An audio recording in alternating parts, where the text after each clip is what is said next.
ये बात नहीं होगी, इससे घोर पाप की प्राप्ति होगी। संत भगवान ने प्रश्न किया कि केदारनाथ से आए हैं महाराज जी हैं कि बहुत भीड़ इकट्ठा होती है जिससे अपवित्रता बढ़ती है, तो इसका क्या उपाय है। तो पहली बात तो हम धन्यवाद देते हैं कलयुग को कि इस कलिकाल में लोग वृंदावन धाम, केदारनाथ, बद्रीनाथ कहीं भी जाना चाहते हैं। ये बड़े सौभाग्य का विषय है, जाना चाहिए, क्योंकि भगवान के ये परम प्रिय मंगलमय स्थानों में जाने से हमारी अपवित्रता नष्ट होती है, हमारे हृदय में पवित्र ज्ञान होता है, भक्त और भगवान के प्रति श्रद्धा प्रकट होती। जाना चाहिए, पर कैसे जाना चाहिए, बात यह है।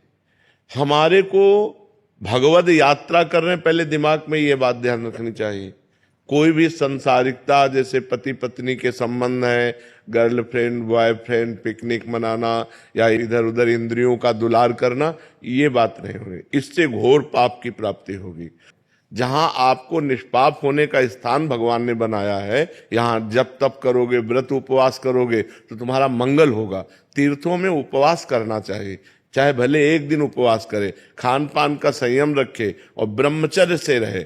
भले एक दिन रुको, 2 दिन रुको, लेकिन ब्रह्मचर्य से रुको। ये पिकनिक मनाने वाला माहौल कि चलो बड़े पहाड़ हैं, बड़ा दृश्य मनोरम है, हम चलकर अपनी काम भावनाओं को और विकास दें, ये विनाश का कार्य होगा, ये पवित्र कार्य नहीं होगा। जैसे आप यहाँ कोई संसार में पाप हो जाए और आप वृंदावन धाम आए, केदारनाथ गए, बद्रीनाथ गए, तो आपके पाप नष्ट हो जाएंगे, क्योंकि परम पवित्र स्थान में ऐसी क्षमता है। लेकिन वहां पाप कर लिए आप, तो अब त्रिभुवन में कहां जाओगे। पूर्व में गांव से जब कोई बद्रीनाथ केदारनाथ जाता था तो वो बोलता था, तुम क्या समझते हो हम केदारनाथ हुआ है क्या झूठ बोलेंगे। मतलब वो इस बात को साक्षी देते थे कि हम झूठ भी नहीं बोल सकते, क्योंकि हम केदारनाथ हुआ है, हम बद्रीनाथ हुआ है, हम भगवान के दर्शन करके आ गए, तो अब हम झूठ भी नहीं बोल सकते। और आजकल लोग गाड़ियों में जाते हैं, होटल बुक करते हैं और गंदी बातें करते हैं, सो ठीक नहीं है। जाना तो ठीक है, लेकिन ऐसे जाना ठीक नहीं कि पिकनिक मनोरंजन अपने मनाने के लिए आप वहां जाओ तो घोर पाप हो जाएगा और उसका निस्तरण नरक में ही होगा, फिर नरक भोगना पड़ेगा। इसलिए ऐसे लोग तो जाएं मत, जिनको विलासिता करनी है वो लोग जाएं, जो तप करना चाहते हैं, जो भजन करना चाहते हैं, जो उपवास करके अपने पापों का नाश करके भगवान के प्रति बढ़ना चाहते हैं, उनको जाना चाहिए। और ये जो लोग विलासिता के लिए जाते हैं, हम कहते मत आओ, क्योंकि यहां पाप कर लोगे तो कहां जाओगे। अब बड़े बड़े होटल बने, होटल बुक किए और बंबई कलकत्ता की जैसी विलासिता करते हैं और पाप करके फिर यहां से चले जाते हैं, तो उनको कहां सुख शांति प्राप्त होगी। तो हम ये विनय करते हैं सबसे कि जैसे धामों में, तीर्थों में, भगवान के पवित्र स्थानों में जाया जाता, वैसे बनकर जाओ, गंदी बातें करने मत जाओ। गंदी बातें करना है तो अपना घर अच्छा है, क्योंकि जब कभी तुम्हारी सद्भावना बनेगी, चलो केदारनाथ चलते हैं, बद्रीनाथ, तो आप पवित्र हो जाओगे। लेकिन वहां यदि पाप किए तो कहां पवित्र होगे।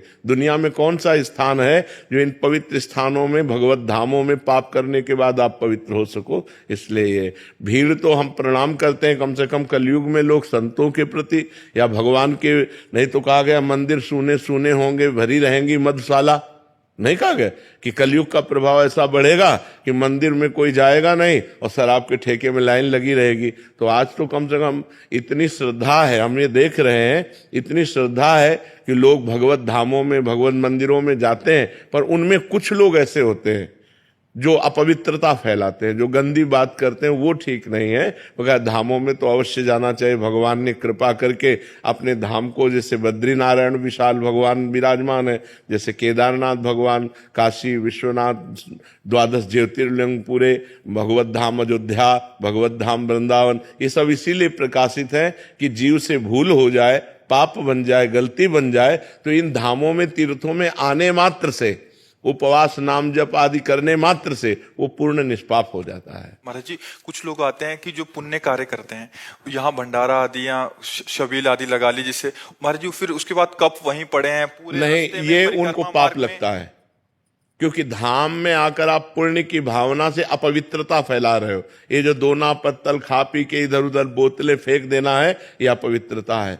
उनको ऐसी व्यवस्था करनी चाहिए कि वो सब चीजें एकत्रित करें और एकांत स्थल में जाके आग लगा दें या खोद के गाड़ दें या दूर ऐसा करें, धामों को अपवित्र ना करें। अपवित्र करने से अगर वो समझते मैं पुण्य कर रहा हूं तो वो पाप कर रहे हैं, क्योंकि वो जूठा पत्तल एक भी संत के पैर में लग गया तो सारे पुण्य नष्ट हो जाएंगे।